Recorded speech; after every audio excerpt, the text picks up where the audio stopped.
बिस्मिल्लाहिर्रहमानिर्रहीम। Social media पे एक गलत खबर गर्दिश कर रही है कि आलमी मुबल्लिग इस्लाम सैयद हाशमी मियाँ इंतकाल कर गए हैं। मैं नमाज पढ़ के फारिग हुआ तो मुझे इसकी इत्तला दी गई। दिल बहुत परेशान हुआ। मैंने फिर आपके ख़ानदानी ज़राए से रब्ता किया कचोशा शरीफ में, इंडिया में।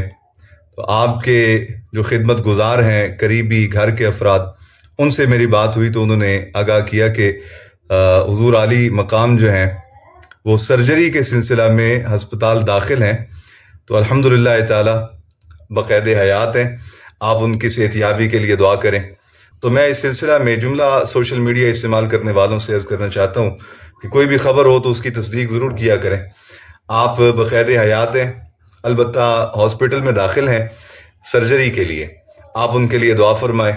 अल्लाह आपका साया रहमत उम्मत पे सलामत रखे, सेहत तंदुरुस्ती आफियत नसीब फरमाए और आपको सेहत कामिला आजिला मुस्तमर्रा नसीब फरमाए। आपके इंतकाल की खबरें झूठी हैं, बेबुनियाद हैं, उनमें कोई सदाकत नहीं। अल्लाह रब्बुल आलमीन आपको उम्र खिदरी नसीब फरमाए और आपकी मसाई जमीला को कबूल फरमा के आपके ज़रिए उम्मत की हिदायत का सामान यूं ही जारी व सारी रखे। अस्सलामु अलैकुम वरहमतुल्लाहि वबरकातुहू।